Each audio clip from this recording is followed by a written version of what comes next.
এদিন বিকেলে বালুরঘাটের রাস্তায় নামলেন বালুরঘাট জেলা হাসপাতালের চিকিৎসক নার্সেরা।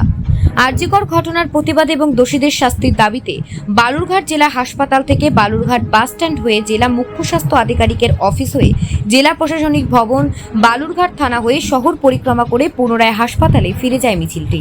মিছিলে অংশগ্রহণকারী বালুরঘাট জেলা হাসপাতালের চিকিৎসক নার্সরা আরজিকর হাসপাতালে ডাক্তারি পড়ুয়ার ধর্ষণ ও খুনের ঘটনায় দোষীদের শাস্তির দাবির পাশাপাশি হাসপাতালে কর্মরত চিকিৎসক এবং নার্সদের নিরাপত্তার দাবি জানান। Bureau report, news prime Times. Sir, আজকেও দেখছি যে মিছিল করছেন, বিষয়টা কি একটু যদি বলেন।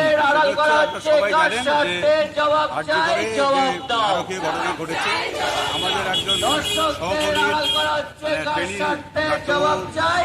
মারা গেছে, তাদের খুন করা হয়েছে, তাকে ধর্ষণ করে খুন করা হয়েছে। তার বিরুদ্ধে আমরা জাস্টিস চাইছি।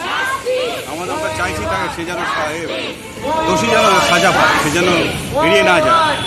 আমরা চাই তার প্রকৃত শাস্তি এবং আমাদের যারা আছে তারা যেন এড়িয়ে না যেতে পারে, শাস্তি যেন তারা পায়। এটি আমাদের প্রথম কথা। দ্বিতীয় কথা, আমাদের কর্মক্ষেত্রে সবাই যেন সুরক্ষিত হয়। আমাদের বোনেরা যারা চাকরি করছে, কাজ করছে, তারা যেন সুরক্ষিত হয়।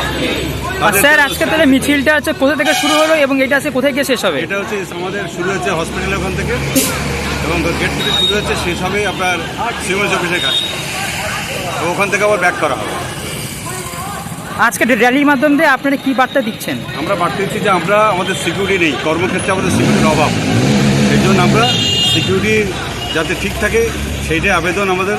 আর হচ্ছে আমরা যেন ধর্ষক এড়িয়ে না যেতে পারে, খুনি যারা করেছে তারা এড়িয়ে না যেতে পারে। আমাদের যে বোনটি আজ আমাদের সঙ্গে নেই, যে ডাক্তার আমাদের কাছে নেই, যাকে মারা হয়েছে, তাকে অন্যায়ভাবে মারা হয়েছে, এটা আমরা সবাই জানি কীভাবে মারা হয়েছে, কীভাবে তাকে ধর্ষিত করা হয়েছে, তার প্রকৃত বিচার আমরা চাই। স্যার, আপনার নাম এবং আপনি? আমার নাম অপূর্ব কুমার মৃধা, আমি এখানকার। ধন্যবাদ স্যার।